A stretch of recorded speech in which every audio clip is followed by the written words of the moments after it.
Si ça m'amuse autant, c'est vraiment parce que ça me permet d'aller dans des endroits où j'irais peut-être jamais. Et du coup, c'est très agréable. On découvre quand même des images d'une beauté stupéfiante, qui sont tournées avec des moyens, une attention, une expertise quand même assez rare.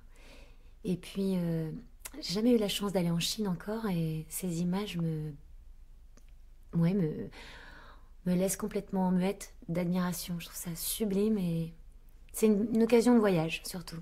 Voilà.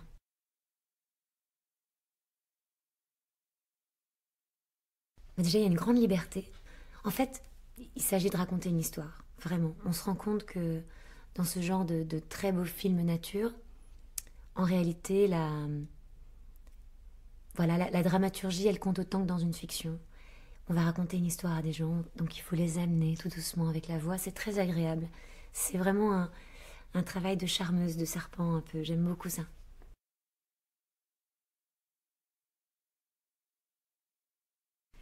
Donc ce film s'appelle Né en Chine, et en fait il retrace le destin de trois familles d'animaux.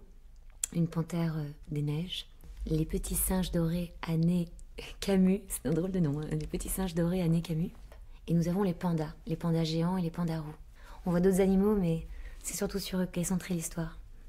Et donc c'est les destins de ces animaux qui, tout comme nous, survivent, essayent de protéger leurs petits. Et en fait cet attachement de ces animaux à leurs petits est vraiment extrêmement émouvant.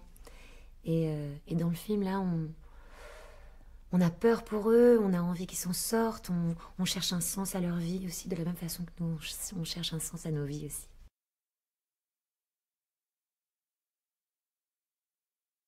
Les grues ne pouvaient pas être absentes de ce documentaire parce qu'elle est tellement emblématique de la culture chinoise qu'il fallait absolument qu'elle soit présente. Donc on voit de très beaux envols de grues.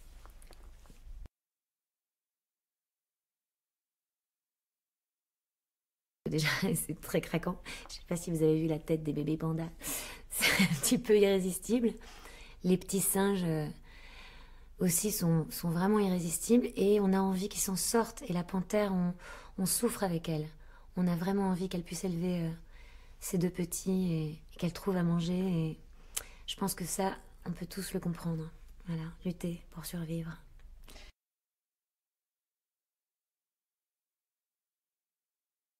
Ouais, pour moi, c'est un des moyens, en tout cas, de sensibiliser les gens.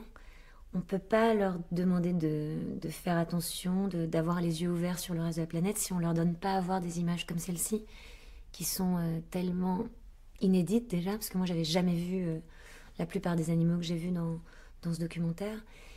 Et puis voilà, on sait très bien que de toute façon, pour donner envie de protéger, il faut montrer, il faut émerveiller, c'est la base, c'est la porte d'entrée à, tiens, peut-être je vais essayer de faire quelque chose, de changer mon mode de vie pour essayer peut-être de limiter mon impact. Et puis ça donne envie oui, de plus s'intéresser au monde sauvage, d'en tirer des leçons, parce qu'il y a une dignité dans ce monde sauvage qui est assez incroyable. Une force, Ouais, c'est très très très émouvant de voir ces animaux qui sont pour la plupart d'entre eux en voie d'extinction, parce qu'il en reste vraiment pas beaucoup. Voilà, aussi forts, majestueux dans leur milieu naturel, et à la fois tellement, tellement menacés.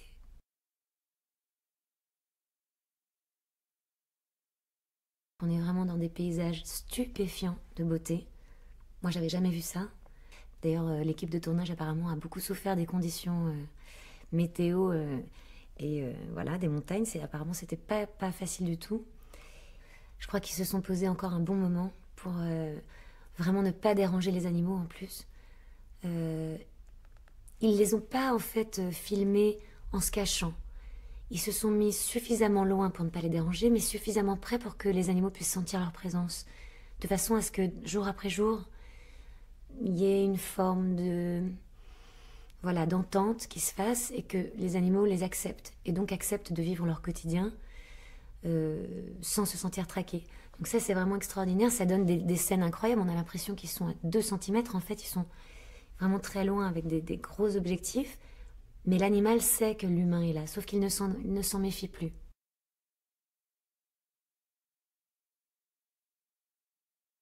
Mais voilà, une fois de plus, la promesse Disney Nature, c'est des images à couper le souffle, avec une histoire dans laquelle on peut tous se projeter, parce qu'une histoire d'une mère avec ses petits, on n'a pas à chercher bien loin pour avoir envie qu'elle s'en sorte.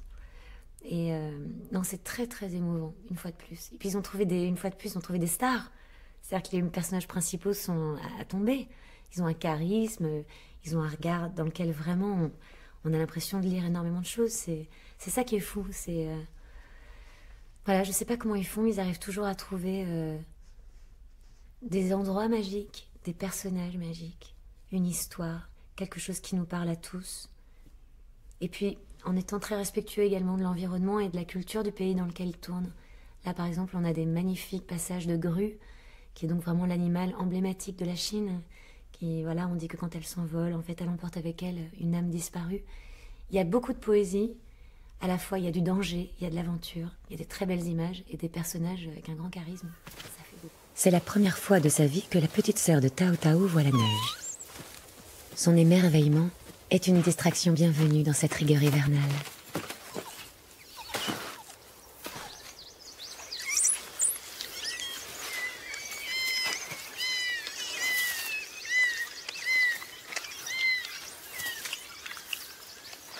Tous les moyens sont bons pour prendre de la hauteur et se préserver du froid.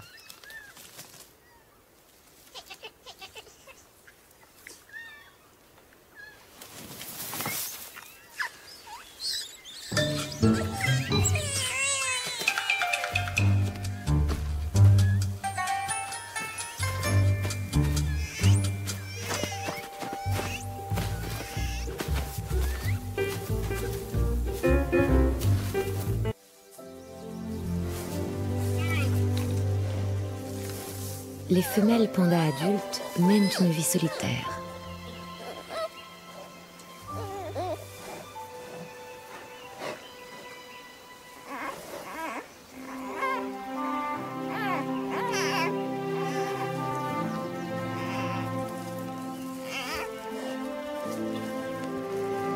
La maman et son bébé vont passer les prochains mois blottis à l'intérieur de cette tanière.